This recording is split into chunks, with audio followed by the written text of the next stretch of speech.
ay i-unboxing natin yung nabili ko sa Carrefour, which is itong Intex na Durabeam Standard. So, naka-sale to na binili ko sa Carrefour, 85 dirhams. So, ito yung binili ko kasi may kasama na siyang pump na manual. Tapos, pan-double size na siya, yung pan-dalawang tao na siya. So, kaya ako bumili nito kasi balak namin na mag-camping. So, dahil yung nabili namin na panghigaan dati is, ano lang siya, yung single na parang ipinapasok lang dun sa katawan mo na ano, nalalamigan pa rin kami tsaka masakit sa likod. So, I decided na bumili na nga rin itong mattress. Tsaka kasi, pag nag-holiday, tapos pumupunta yung mga pamilya namin dito sa bahay, wala kaming kama na mapagtulugan. Itong meron kami sofa bed, tapos yung isang bed naman namin is lumang-luma na yun, na binigay na namin sa pinsan ko. Tapos ito ay may kasamang dalawang guys, ayan no. Meron siyang dalawang may kasama na siyang dalawang unan. So inflatable din yung unan. Tapos ito yung size niya guys, 1.52 meter by 2.03 meter by 25 cm, 60 by 80 by 10 inches. So ito yung kanyang pump. Tapos ang brand nito guys ay Intex. Yan yung brand niya, Intex. So itong brand na to guys, maganda yan, Intex. Kaya medyo parang pricey talaga yung mga mattress nila, yung mga air mattress ng Intex. Medyo mabigat nga to itong mattress na to. So, buksan na natin. So, guys, ayan, buksan na natin kung ano ba yung laman niya sa loob. So, ayan yung pump.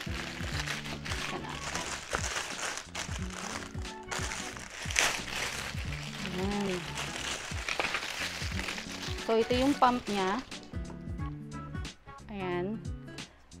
High output air pump. Double quick by Intex. Tapos, ito yung kanyang, yung kinakabit dun sa pump. Next is, super, as in, super bigat niya talaga, guys.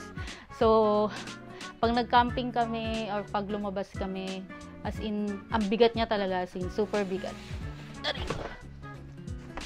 Ayan, ito yung, ayan, yan yung laman. Ito na yung ating bed. Isin lang natin yung box. At ang kulay niya ay kulay blue.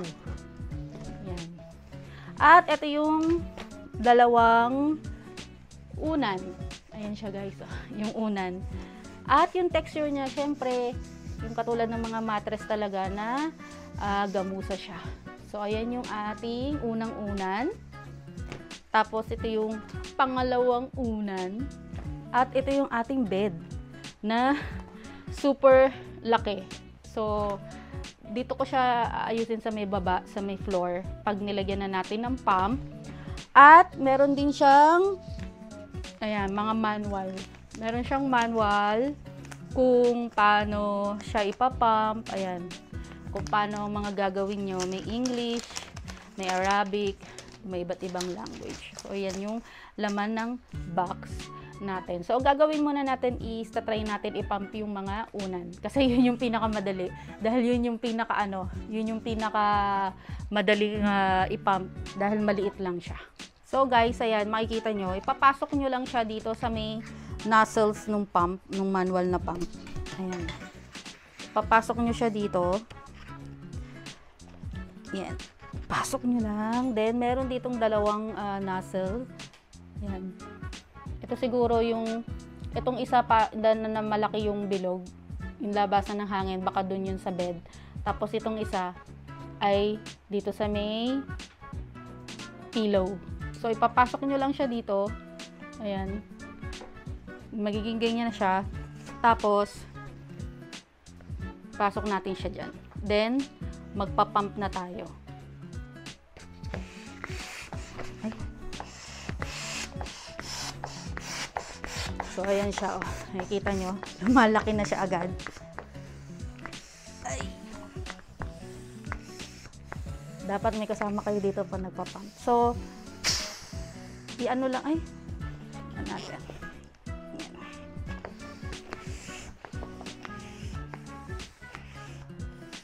So, once na ano nyo na, ilalagay nyo lang siyang ganyan. So, ayan. Ano na siya. Ang ganda niya guys kasi ang lambot. So, pag nag-camping kami, hindi na kami magdadala ng unan. So, ayan siya.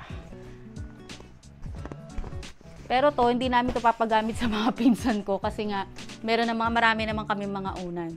So, ganun lang yung pagpapump niya guys.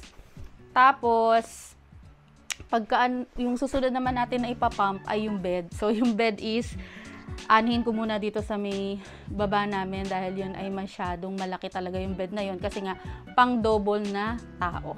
So guys, ayan, ito yung space namin. Dito talaga ako naglalagay ng kama kapag nandito yung mga pinsan ko. So, ayan siya. Tingnan natin kung gaano siya kalaki. Ayan. At ayan. At i-ano na natin siya. Kasi nga pang dalawang tao to. So, ano siya talaga, malaki. Tanan! Nakita niyo pa ba ako? So, ayan siya. Ganyan siya kalaki. Pwede nga dito 3 tao eh. Ayan, ganyan siya guys. Ganito siya kalaki. Ayan. Pwede nga siyang 3 tao. Tapos, nandito yung anuhan ng pump. So, ipapump na natin siya. Ito. Aray ko. So, dito guys, merong nasabi ko na sa inyo, diba? Merong 2 pump. Tapos, ito siguro yung isa, yung malaki. Yung malaki yung butas. Ayan. So, magpapump tayo. Di natin alam kung ilang minuto ang pagpapump nito. Tignan natin. Ayan. Good luck naman sa akin, diba? Kung ilang minuto. Madali lang siya guys na gamitin yung pump kasi pag ginanya mo ayan oh, super dali lang.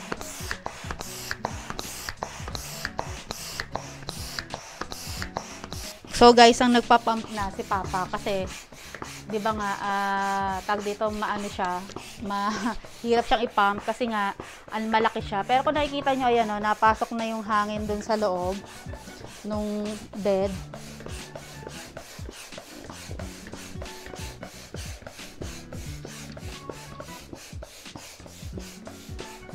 So, inayos ko siya guys kasi para ano, pinoporma ko na siya. Kasi para yung hangin niya pumasok. Pagod ka na pa? Si Papa na ang nag-ano. So, ayan guys, para makita niyo. Nandito sa kabilang side si Papa. Ayaw niya kasi magpakita sa vlog. So, guys, after 5 minutes, ayan na siya. Ganyan na siya.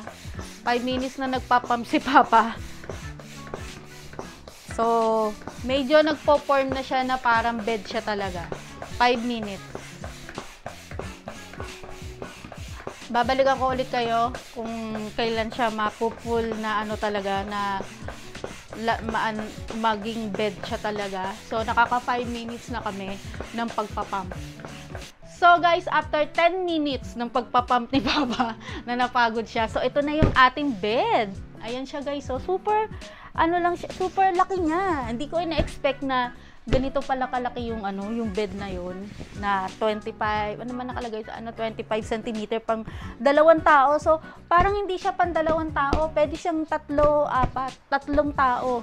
So, ayan siya guys. Ako ay 62 kilos. So, ayan. At ito yung ating dalawang unan. So, ayan, ganyan siya. Kung anihin mo, para talagang pang 2 tao siya. Ang sarap palang humiga sa ano guys. Ang sarap palang humiga sa air mattress. Ang lambot niya. Ayan. Ang lambot guys. So sabi ko, humiga si Papa kasi dito. Pahumiga ka dito para mapakita lang natin sa kanila. Kasi si Papa ay, ilang kilos ka? Ilang kilos ka pa? 100 plus kilos siya. So, pahigayin ko si Papa dito, mag-i-blur ko na lang yung kanyang suot kasi nga, hindi, mabablur naman yan. Para lang malaman natin na pang 2 tao siya. Tapos, ayan, no.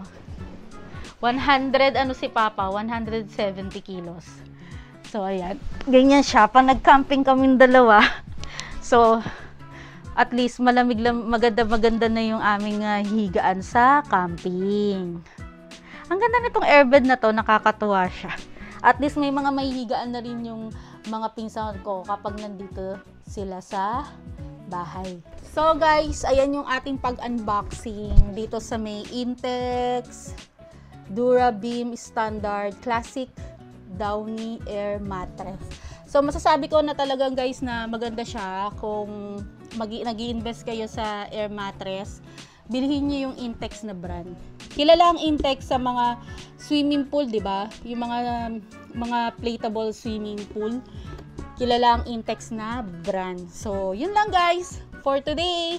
At maraming salamat sa pagsama at pagsama sa amin sa pag-unboxing nitong ating air mattress. Paalam!